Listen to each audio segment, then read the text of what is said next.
has always been a special place for me. I signed my letter of intent in the fall of 1997. So it's been a 25-year journey for me, and it's a special place for my family. I met my wife here. We have three beautiful children that have parents that will now both have been graduates of Georgia Tech, and to be able to say I'm a Georgia Tech graduate now after 25 years, it's something I really can't put into words. I'll try my best as I answer your questions, but it's a special time for me, and I'm proud to be a Yellow Jacket and proud to represent Georgia Tech and what it's meant for me and my family. I can't say enough great things about this place. Go ahead and open it up for questions. If you guys can use the raise hand function within Zoom, we'll call on everybody individually, beginning with Zach Klein. Go ahead, Zach.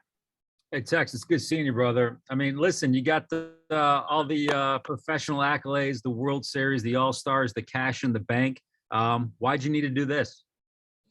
I didn't need to do it. I really didn't. But it was something that I always, in the back of my mind, I always wanted to finish my degree. But, with me being on the road during my career, it was never going to happen while I played. And I jumped right into ESPN, which took up a lot of time and was a lot of fun, and it was busy. What really happened was the convergence of COVID allowing for some remote learning and kind of an online class, being able to take classes online. And then, when we sold, many of you know that I'm very involved in real estate here in Atlanta. When we sold the Corey Arts project to Microsoft, I all of a sudden had a lot of free time. And I'm not somebody that likes to sit around. And so between the Corey Arts sale, the COVID being able to take some classes online, it was a now or never for me. And I jumped in. I talked to Dr. Cabrera, told him my plans. We worked out a deal with the business school that I could be online the first semester and then be half online, half in class the rest of the way, and got it done. So just something I wanted to finish. I wanted my kids to know that I finished, and I'm super proud of being able to say that I'm a Georgia Tech graduate now, because I've always said I'm an alum, and it was weird saying that because I don't have my degree from Georgia Tech, but once Saturday hits, I'll be able to say I'm a graduate. And just a quick follow-up on that, when you were in class in person, kids have any clue who you were? Or you were just another one of the many people on campus? So it was my first semester online. I would get emails or like direct messages, during the Blue Jeans chats. Is this Mark Teixeira, the baseball player? And so a handful of kids, whether they grew up watching baseball or it's almost depressing to say their parents were, fans of mine, they reached out. And then slowly, as word got around Scheller College of Business that I was coming back getting my degree, by the time, I sit in class now and everyone knows who I am, and they come up to me, and I've been doing some mentoring with kids and trying to spend time with them. It's been a neat experience.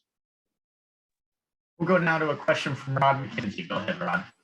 Hey, Mark, you've been in sort of a different type of situation going to class, but you've also played a huge role in the development and the upgrade of the baseball facilities. How cool has it been for you to stand up there on Teixeira Terrace and watch baseball games? Unbelievable. There's a lot of things that you do in your life that you never get to enjoy after the fact. Being able to see, so I played in the old Russ Chandler Stadium. We called it the Rusty C. Being able to see the evolution of the new stadium and then the improvements of the new stadium, and now sit with classmates and professors and fellow board members. I'm on 2 boards here at Georgia Tech, to sit in the Teixeira Skyline Terrace, watch the Yellow Jackets play baseball on a beautiful spring night and with the skyline. And it's a little bit surreal, but I'm young. My kids are young. We're going to be watching games there for a long time. Go to a question now from Kelly Quinlan. Go ahead, Kelly. Mark, you've been really good at being engaged, despite not, just now finishing school and everything, but you've always been engaged with Georgia Tech, and a lot of other former student athletes are not. Do you feel like that, is there something you see there? Is that an opportunity maybe you would like to help get guys re-engaged with the school and that kind of thing? I would love to. Everyone has a different experience in college, and my experience was unique in that, like I said, I met my wife here at Georgia Tech. She's a graduate. Her twin brother was at school with us at the same time. So it's much more part of our family than probably a lot of other folks. And then I got a chance to come play for the Braves. And when I was playing for the Braves in 2007, 2008, I started making some real estate connections and getting involved in real estate in Atlanta. So, Atlanta's always been a second home for me. But because of the family connections, the business connections, I think it's probably just more a part of my life. I mean, it really is a huge part of who I am.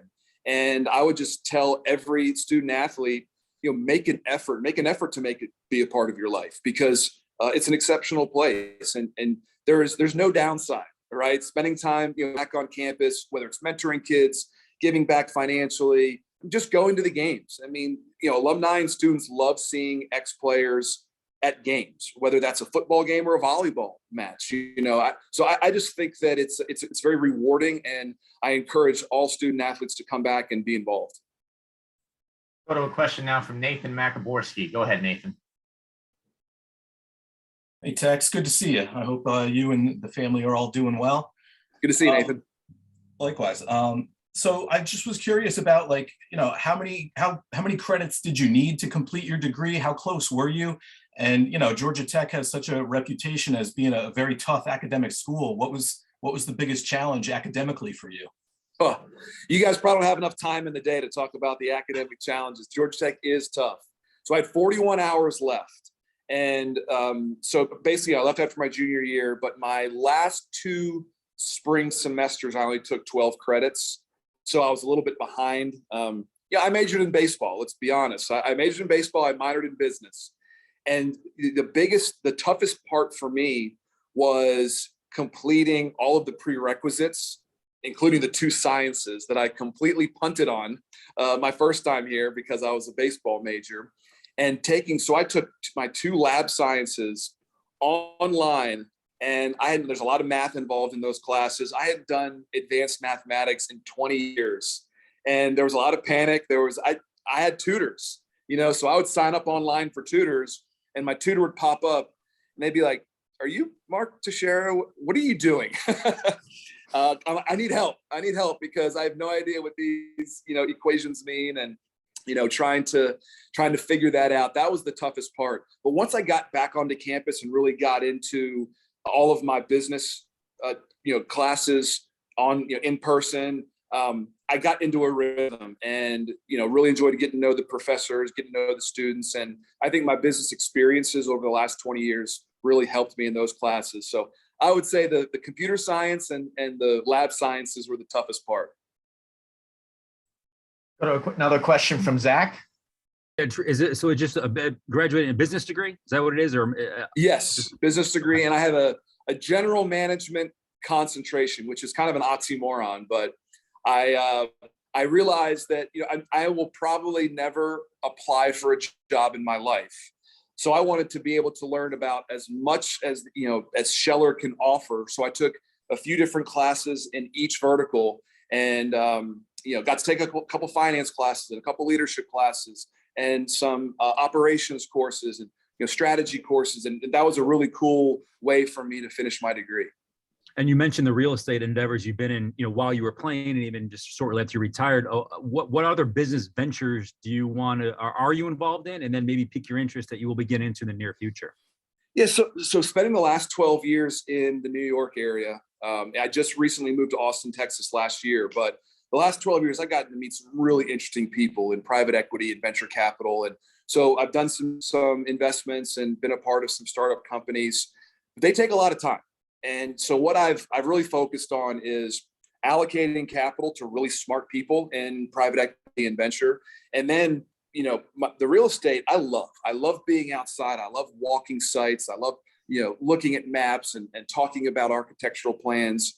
So I'm going to stay really involved. We have a bunch of projects that'll probably be coming online soon on the backs of Microsoft building their new campus on the west side. So I'll still be in Atlanta a ton with all of my real estate projects, and then obviously being on 2 boards and plenty of committees inside of those boards. Georgia Tech keeps me busy. Got a question from Ken Segura. Go ahead, Ken. Mark, is it correct that you were traveling back and forth for class from Texas? I was. So I basically every 3 or 4 weeks, I would take the 5:50 a.m. flight from Austin to Atlanta, get here in time for class from Monday through Thursday.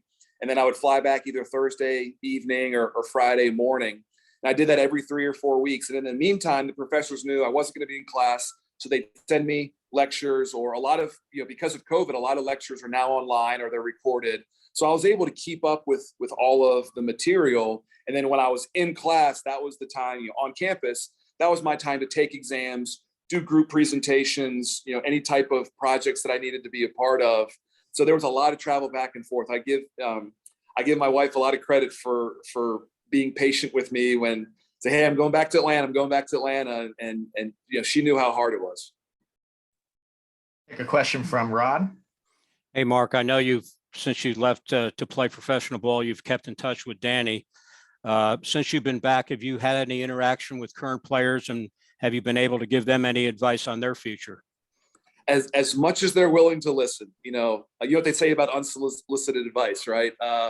But I saw Danny yesterday. Danny's a good friend of mine, and I will support the program for as long as I'm alive. And he's just had such a great impact on so many young men, including myself.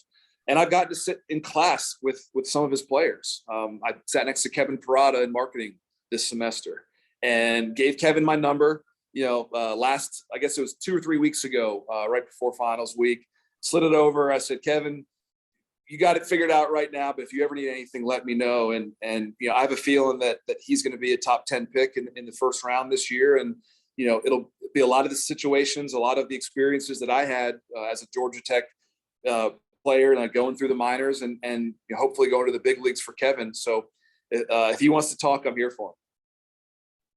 Take another question from Kelly. It's interesting you mentioned Kevin. Things have changed so dramatically in the last year and a half in the college sports landscape with NIL and that kind of thing. And I know you've been tracking some of it. Kind of what do you see as Georgia Tech's move there? What do you feel like they need to do to take advantage of it? That's such a tough question. I'm very interested to see where NIL lands, because as a major leaguer, I knew what my market value was to businesses, companies, brands in professional sports. What we're seeing in NIL is not market value. It's not, it's become a recruiting tool. It's become a, how do I keep my players from transferring? And there's going to be some shakeout. What I'm proud about Georgia Tech, I'm on the GTA board, on the foundation board. So we have these conversations, almost every day. I'm proud that we're going to play by the rules as we always have. We're not going to do anything that would damage the Georgia Tech brand. That being said, we need to support student athletes that do have opportunities. And if you have opportunities to make some money on your name, image, and likeness, that's great. But I hope college sports doesn't turn into, let's get all the alumni together and try to buy the best recruiting class, regardless of the sport. Because I think that would hurt college athletics, which I love. I love watching college basketball, football, and baseball even more than the professional ranks, because just the purity of a college student, and you're not making money, you're doing it for your scholarship, you're doing it for your teammates and for the love of the game. And if you become a professional, the money follows. And I didn't make a dime on NIL when I was in college, and I had a blast. And so hopefully it doesn't ruin that experience for these kids. Another question from Ken. Mark, you mentioned your experience with the tutors kind of recognizing. I was curious, were there any kind of funny stories as far as class, someone recognizing or asking for your autograph or whatever it was that was kind of, well, not maybe out of the ordinary? Oh yeah, there's tons of interesting, cool stories, but some of them have to do with kids coming up to me who don't know who I am. Maybe they weren't there at the first class, and they see me, and I'm like sitting near them, and they're like, "What is this guy doing?" And then I'll stand up and do a presentation about my experiences, and like the most puzzled looks, because they're like, you're an undergrad, what are you doing here? And then so you have to tell them, okay, this is who I am, this is what I've done, and it all makes sense. And so sometimes that communication was really interesting, because I remember when I was in school, there were no 42-year-olds that were sitting next to me in class, writing notes by hand. All these other students are popping away at their computers, and I got my old notebook trying to take notes by hand. So just the interaction with the day-to-day interaction with students and having them get to know me was pretty neat. Got time for a few more. We'll go to another question from Zach Klein. Tex, has the competitive edge, is the flame kind of died down, or does business take over that, looking for the next deal, or is it just like, hey, I'm cool, I've done that, it's now kid time kind of a thing? I was able to turn off that competitiveness, and now I'm still a competitive person. I want to win at everything I do, but what I try to, because I love playing golf, right? So I play golf as much as I can, and guys are always, let's gamble, let's do this, and let this match and that match. I'm like, guys, let's just play golf for fun, So I'm able to turn off the itch to beat everybody, to win at all costs. Everything that you got to do, that's going away, and I enjoy competition now. And of course, do I want to do a great business deal? Yeah, but I like business deals when both sides win, right? I like, going to play golf, and after 4 hours with a group of guys, having a beer with them and telling stories, not being mad at each other because, someone, gave a putt they shouldn't have, or, someone, took a liberal drop or whatever it might be. I mean, that part of the competitive streak in me is long gone. And it's nice because it burned pretty bright for the first 36 years of my life. All right, next time you're in Atlanta, we'll play golf. Beers on me. Great. Sounds good. Another question from Nathan. Mark, I'm sure you've got a nice trophy collection in your home there with your Gold Glove awards and mementos from your baseball career. Will you have is there a prominent spot picked out for your diploma? And can you even compare the pride you think you'll have in seeing that piece of paper on the wall with some of the other accolades you've earned in your career? It'll be right up there. Absolutely. I mean, I do have a pretty cool trophy room in my office, and when you're a professional baseball player, you get to have a lot of really neat experiences. Not many major leaguers graduate from college. That's just the way it is, the way it's set up. A lot of guys come out of high school, and most others, if you don't come out of high school, you were just like me, where you left after your junior year, and a lot of guys don't come back because they're in the same situation. You're in your 30s or 40s. You've got a family. You're busy. Going back to campus for a year or two just isn't in the cards. So that'll be, if you want to call it a trophy, that'll be something that I'm going to be super proud of, and I'll put it up with my Gold Glove awards and Silver Sluggers and World Series trophy. Another question from Kim. Mark, was there a class or two or a particular semester where you're like, I don't think I want to do this. This is really, really hard, and I got other things to do? I'll tell you a great story. So when I first signed up, I had an academic, they give you an academic advisor, because it was 20 years since I was out of school, a lot of the classes weren't the same. And so prerequisites, so that, the dean of the business school, they had to figure out, okay, well, that class kind of counts for this credit counts for that, to make sure that all of my credits transferred. And so, I talked with an academic advisor, and he's like, hey, Mark, what are you interested in? What do you think you should be your concentration?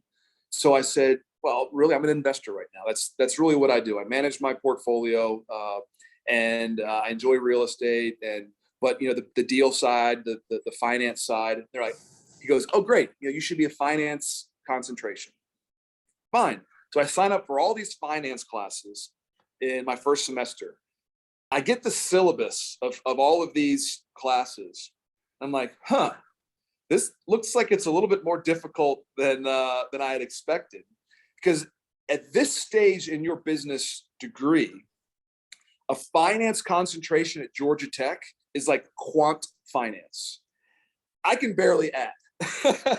And so I took the first class, it was on Blue Jeans, and it's virtual. And I'm like, I don't think I can do this. I don't know how to code, different programs to pick stocks.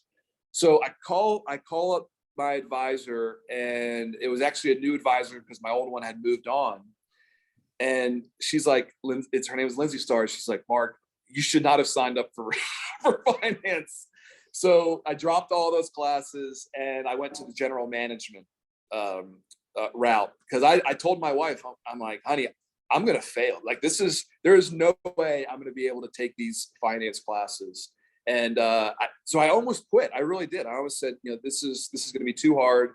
She's like, relax, call your advisor, like, figure something out. This is, and so the toughest part was, once you sign up for classes that first week, trying to get into new classes when they're all booked up, that was tough. So I'm like refreshing my, registration every single hour just to see if a spot opens up. And that was interesting. I think that's a funny story of, sleeping on it a little bit and understanding that there's ways to make things happen.